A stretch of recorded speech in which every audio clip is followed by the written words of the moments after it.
And then I move my mind to what I need to focus on so that from inside of me, I may have business goals coming through. I may have things that I have to attend to, like investments. I may have to make sure as part of my morning ritual, I have a part that says, what am I going to do today to let my wife, Victoria, know that I love her? Hello, Dr. Fred. Welcome to the Moxa Mindset. Thank you for inviting me, young fella. Thank you very, very much for coming. I was super excited to have you on the show, and you've been, a huge influence in many successful people's lives around the globe for many, many years. So thank you. I'm super excited to ask you some questions today about your life, what you do. But I suppose that'll lead straight into my first question. Would you be able to provide the listeners with a bit of a summary of your background and what you would say your core business is, Dr. Fred? I've been doing this work for the last 55 years. I'm 86 years old. I've knocked off 20 years when I got to 80, so I'm acting advertising at 66. But my core business is working with the human soul. As you know, I'm an ordained rabbi. And for the last 60 years, I've worked with the human spirit in different forms. So my work with business people, which is my primary focus, is to teach them how to become a partner with their soul. In German, Geist, in Hebrew, Nefesh, Elan Vital, in French. And what happens is that people are more tuned into the media and to politicians than their own soul. So the work I do is first teach people how the soul works, because that's the most powerful partnership you can have. Keep in mind that I'm a God believer. So in religious terms, that's God's voice that talks through the soul. And while we work exclusively with business entrepreneurs, when you can have the voice inside of you addressing your needs and where you're meant to be, you get a sense of authority that goes beyond television 6. Dr. Fred, this particular subject I have become hugely interested in the last sort of couple of years myself, and which I'll talk to you about sort of offline. But it's a fascinating subject, isn't it? And the power of our human minds in all of us, and as you say, connecting with soul and spirit and living our purpose, and really anything's possible. Anything's possible, isn't it? If we believe in it. Not talent, not anything, but we all have genius and talent, and the idea is to work with our genius and not do the things, but delegate the things we're not good at. Yes. So when we work with our genius in tasks that are our dharma, our life purpose, you unfold beautifully. When you fight it, it's like pushing upstream. And most people are trained to do the things they're not good at, which is dumb.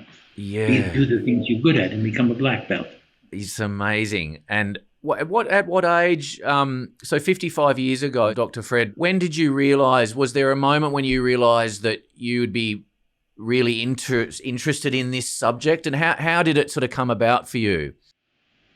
Some of it sounds a little weird, Jeff, but I'll tell you. I went to medical school and I didn't like it. I was a very good student, so I got into many good medical schools in America. I left medical school and I went to work at Cornell Medical School, the biochemistry of cancer. So I was a cancer researcher at Sloan Kettering. And I went to a conference for biochemists in Atlantic City. And I was on the pier in Atlantic City, and a calling came from inside of me and said, I'd like you to come and work with me. It was a calling, religious calling. And within a week, I enrolled in seminary and had 6 years of graduate school and the top student in the school. That's amazing. I at 50 myself, I've certainly I haven't called myself really a religious person throughout my life, but I have certainly in the last 5 years become deeply interested in the spirit, and I think I'm religious in whatever sense that means, and I think myself I've also had a few of those callings in recent times, and it's your new business that you set up was clearly a calling, Jeff. 100%, and I'm getting more and more interested in this subject.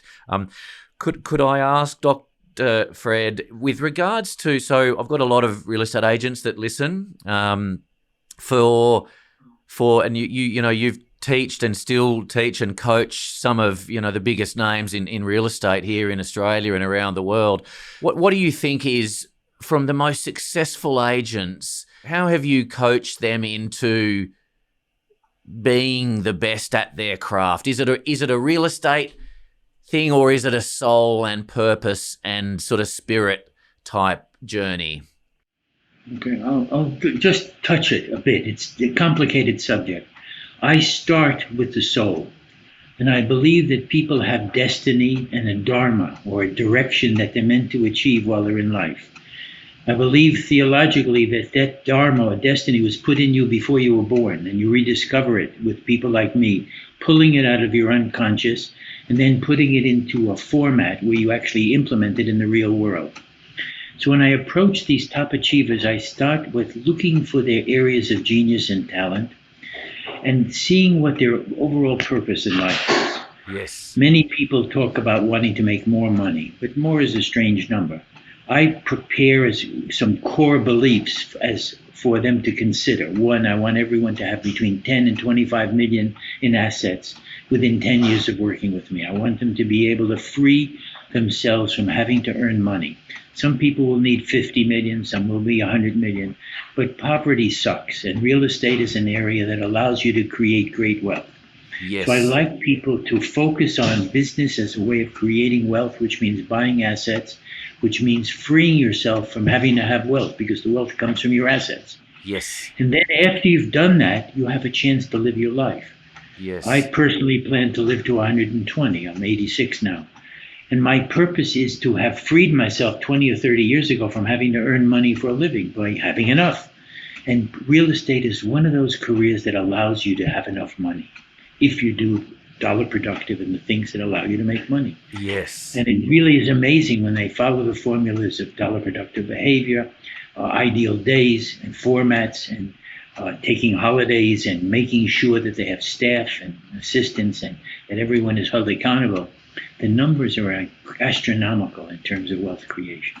It is. It's amazing, isn't it? And it's once you're on that path and you're in harmony with your purpose and you're in harmony with your greatest strengths, and having the people and the team around you to do the things that you're not good at, it's amazing what can happen, isn't it?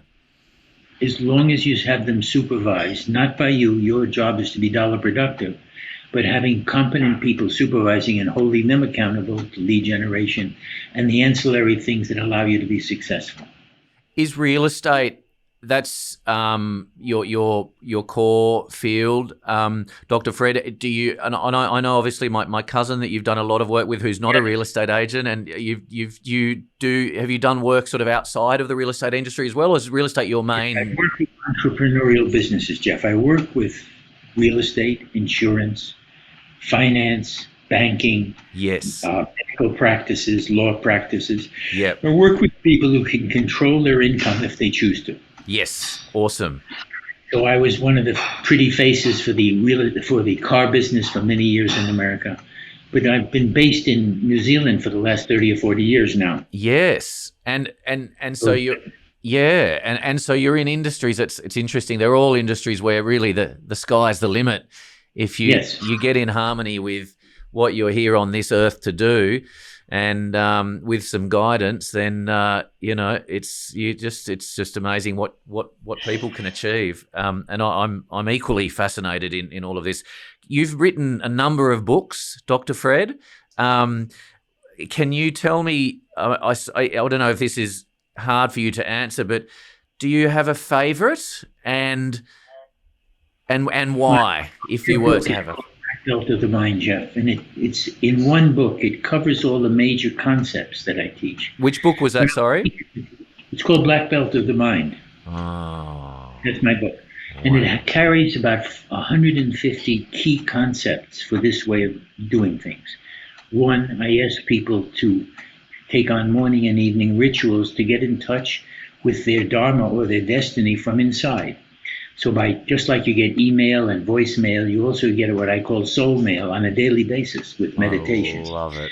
And I love so it. the book teaches you the skills that you need in some of the concepts. Some of the concepts are tens, 25s, 50s, and hundreds, which are things that make your heart sing on a daily basis, fortnightly basis, or quarterly basis. And to realize that all of us have things that make us purr, they come alive. And many people are just following unconsciously media and heroes, all of which is nonsense from my point of view, rather than finding the God talk inside of them and using that as their beacon. So the training is to be able to tune into trustable voices. I've never had my soul lie to me. And I train people to tune in and to use that as a centering device, and then to have a daily accountability to implement the messages that come through, both for wealth creation, for charitable work, and for other things. That's amazing. And can I ask what your morning routine is, Dr. Fred? On a normal day, I get up at 5, Yep. and the first thing I do is what I call hygiene habits, brush my teeth and get ready. Yep. And then I spend time meditating. And I do different kinds of meditation, many of them having to do with energy and centering around the heart chakra. Yes. After I do the meditations, which takes 20 to 30 minutes, I'm centered, then I pray. And I spend about a half hour praying in Hebrew and repeating traditional prayers out loud and putting my mind there. And then I move my mind to what I need to focus on, so that from inside of me, I may have business goals coming through. I may have things that I have to attend to, like investments. I may have to make sure, as part of my morning ritual, I have a part that says, what am I going to do today to let my wife, Victoria, know that I love her? Oh. And so part of the morning ritual is thinking of what I'll do in a novel way so that she feels loved every day. In addition to the prayer and meditation, I take notes, copious notes, so that when I have the day, I have every hour planned in advance. I plan a year in advance. For instance, after the lockdowns, we've planned a year of travel. In a few weeks, I go to Greece, and then we come back to the U.S. And we're in Phoenix, Arizona now, and then from there we'll go to Melbourne and Sydney, and then we'll go to Brisbane, then we go to Cambodia, and we have the whole year plotted out with adventure. My sense is that I want to know what I would regret if I didn't participate. And part of these meditations in the morning, see if I'm aligned with what's important to me so that I'd have no regrets when I pass. That's beautiful. And evening? Any particular routine in the evening? We stop at a certain time, usually around 5 or 6 o'clock. And we have a glass of red wine. Beautiful. And we usually share the day, almost every single day, of what the highlight was, challenges, and plans for the future. In about 2 weeks, we leave for Crete. And we've been doing our plans of what we'll do there. We spend a lot of time in Greece. And so the evening is basically coming together with my wife. So we spend a lot of quality time, since I'm now working out of the house a lot, even though I do a lot of away things as well. The key is that within 24 hours, I'm in contact with my soul formally in the morning and evening. And I'm also open to the soul voice. For instance, after you get good at this, your voice of your soul talks to you constantly. It doesn't distract, but it points out who is trustworthy, who's telling the truth, what new ideas you need to work on, what adventures you'd want to, what investments you. And it talks to me a lot in the background, not distracting. And then when I get something that I need to do, I write it down and then I expand on it.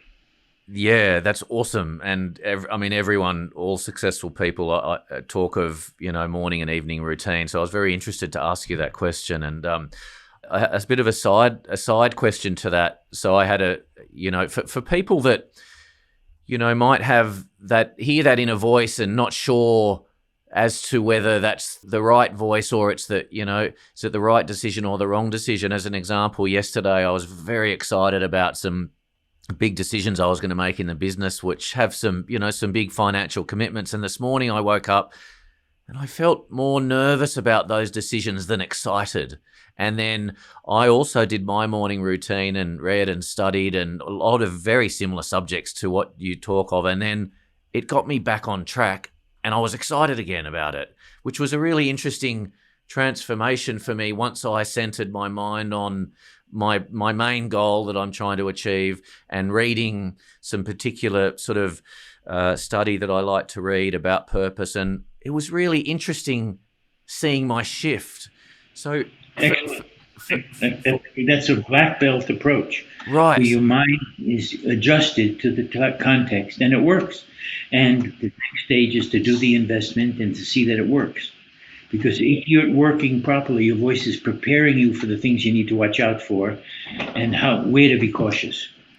So, Dr. Fred, for people out there in the audience that I have that are interested in, learning more about conquering the mind and becoming a black belt of the mind, what is the best way to contact yourself?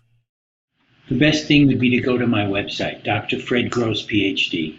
Perfect. And on it, you'll get a snippets of videos and stuff of the types of things I deal with. Yes. I also arrange, if people ask for it, to spend 15 minutes for free. Yep. On the phone or on the video, reviewing their situation. Yep. Since everyone is like a fingerprint, people start off saying things, and then within 2 minutes, they're telling me about the mother has cancer and is dying, and that's the real issue.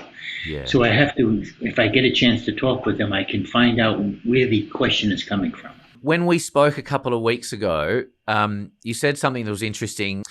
We were talking about, the work that you do, your passion, and traveling the world as well, helping people find their purpose. And you said that it's what you were here to do. So it's your dharma and it's your purpose on this planet. I think that's just beautiful.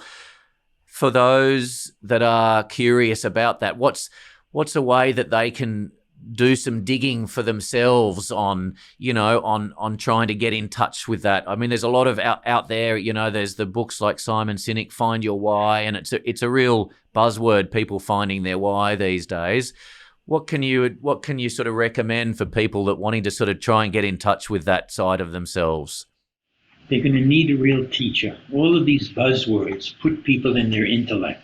This is not of the intellect. This is of the intuition. It's a different part of consciousness. So that if you're doing mathematics, Jeff, you're doing it something different than when you're writing music or dancing. Yeah. So the work we do is ask people to go to the part of consciousness that would allow them to intuit, telepath, and make aware to themselves what it is that's important. So the first stage is to know that you can make an attachment to your unconscious. You can work with your dreams that come up and interpret them. You can basically chat with your subpersonalities, but it's a skill that's learned. So I could teach you how to talk with worry, guilt, wisdom, your destiny part, and they can have a conversation just like a business meeting with all of your inside people talking to each other, but with you as the orchestrator. So we need a major leader. What happens in the small poppy world that many people grow up in, the media and so forth, is they take people who are basically undereducated and they talk about McDonald's and things like that, all of which are distractions from life, rather than what is your purpose for being here. In my belief structure, this is big. I believe, this is me, theologically, everyone sat down with the creator of the universe before they were born. That you, Jeff Maxim, sat down with the creator and planned this life. You planned the parents you would have, where you'd live, the challenges you'd take on, the talents that you wanted to develop in this life, the works that you wanted to focus on. And you had a discussion with God. For the non-believer, you can say with your unconscious. And then at a certain point, you shook hands with God and you were born. And in that birth process, with your parents and with Australia, you became incarnate and you also became unconscious. So the early stage as a human being, you're unconscious. And the work that I do is teach people what they discussed with God, pull it into consciousness, make it into a systematic plan, and teach them how to achieve it. It's amazing. I honestly don't think there is a more important skill in life and to do exactly what you teach. And unfortunately, I think it's not taught. I've got an 11-year-old son. He's 11 tomorrow. And I think looking back at, growing up for myself, like I've only just sort of got into this. I've always been quite a spiritual person, but I didn't really know what that meant. But I've literally at 47, 48 years old was when I really sort of got into this. And I think, it'd be great if it was more of education on this sort of thing for younger people, I think that we can push this on people. Most school, keep in mind I'm a PhD, I'm the top student in most of the schools. Most education is a waste of time. It's taught by people who are ignorant and shut down. And I teach on the university, graduate school level. So it's like a farce. So be careful. Education taught by ignoramuses is not education. It's entertainment and distraction. Oh. And so that's part one. What people need is an evolved teacher who actually lives this stuff and can teach from experience and articulate. So you can go through the Greek tradition, you can go through the Latin tradition, you can go through the Hebrew tradition, you can go through the Arabic, go through the Chinese traditions. All of them have these people. And when you go to people with pop education, like Find Your Why, puts you in your intellect where it's not there. This is not where you find this stuff. Stuff shuts you down. It's so interesting that you say that it puts you in your intellect, because I went through this phase of being quite obsessed about, I didn't know what my why was. I couldn't paraphrase it. I couldn't put it in a paragraph. And I spent a long time really getting into that. And it's funny. Yeah, it's interesting. It's so funny you say that. It putting you in your intellect and in your sort of, your mind, as opposed to getting into the state of where it just comes from within, which is, I'm blessed to have found that now, and I'm just want to know more and more about it. But most importantly, I want to teach my team and my business about it, and I want to teach my family about it. And it's been, it's an amazing experience. Be careful of making a mistake here. You have to find them being willing to take it. It's not like it isn't available. Yeah. But most people are allergic to learning. They're too busy eating McDonald's.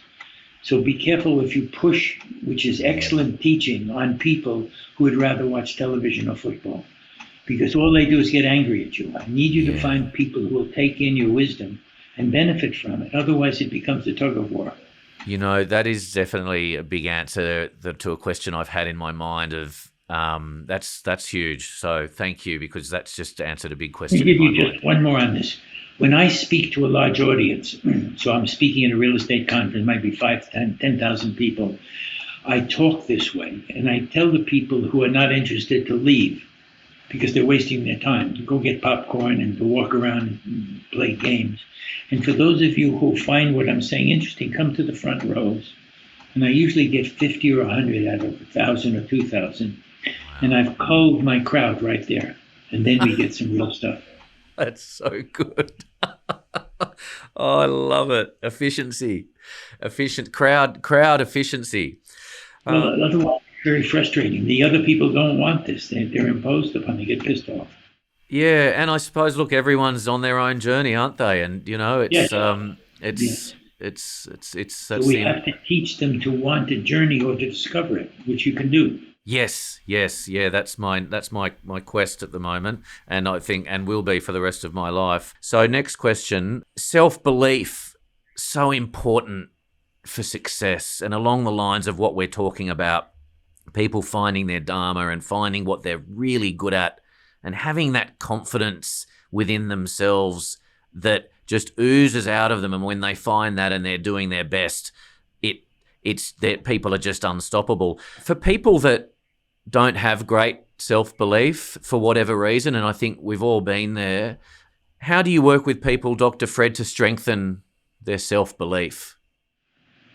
Jeff, it's a good question, and I want to interpret self-belief as high self-esteem. Yep.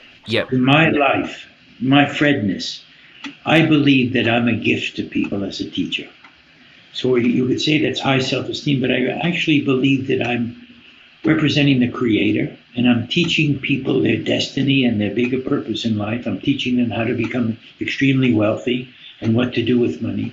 I'm teaching people to extend their lives. Most people are programmed to suicide about 80 when they've run out of Netflix movies to watch. And I'm talking about 120.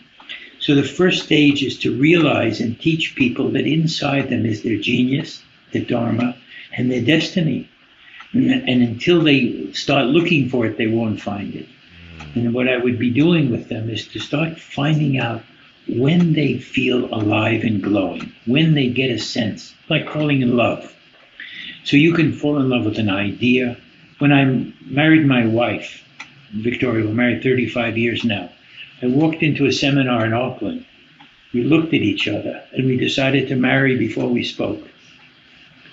And then we talked over the seminar time. It was a residential seminar, and we decided to get married. We didn't do it right away, but we made that decision without ever having spoken. Oh, I got total goosebumps. You realize that you're surrounded by all of this possibility, things that light you up. You might find a piece of artwork that touches you. You might meet a person that moves you. I'm asking you to follow that energy because the vibration opens doors. All about the vibration. We're just 99.9999 repeater made up of energy, and it's just up to us to direct that energy as best possible, isn't it? And to develop it. In other words, a lot of it is like a seed that hasn't grown. Yeah. I work with people's goals, and I believe that in a few minutes I can start showing you what your goals are, and the purpose of your life is to find out which are your important goals. It might have to do with travel, it might have to do with charity, it may have to do with talent and sport, whatever it is. And when I start with them, they're able in 3 or 4 minutes to write down 10 goals that are important. Yeah. Ask the person usually, how many goals do you think are in there? You just spent 2 minutes when you wrote 10. How many do you think are inside you? And they say 50, 100. And I say, I want you to hear this clearly. There are about 10,000 goals inside of you, of which 3,000 are 9s and 10s that are important, and 7,000 are to be ignored because they're a waste of time, but they're your goals. And the purpose of your life is to live and achieve all 3,000 of your 9 and 10 goals, and I can show you how to do that. So I've given them a destiny path, and I can show them how to achieve it, but it has to come from inside of you. Does that help? Amazing. That's so wonderful. We're almost at the half an hour point. Well, we pretty much are. So I've got one final question for you, which is my father has a number of sayings that he's had all the way through his life, which we grew up hearing, and I call them moxisms. What's one of your favorite moxisms or Fredisms? Life is primary, and wealth funds life. That to be poor is dumb if you're in real estate. It's basically a cash-producing machine of royalty. And it's one of the few industries that's still open for wealth creation. And to be doing that industry and not being wealthy means you're missing something. And the focus is on dollar productive behavior and then living a life of wealth and generosity, giving back. Giving service to the planet. Thank you so much for your time today. I really appreciate it. You're a wonderful man, and it's beautiful half an hour. I can't wait to get this out to all of the listeners. Thank you very much for your time. And if I can answer any other questions, if they come to my website, I'll actually speak with them on the phone for free. Perfect. Awesome. Okay. Take care, Jeff. Much. Keep up Safe good travels. work up. Keep up your maximum, and make a lot of money. Bye, Thank you. That's the plan. Thank you. See you later.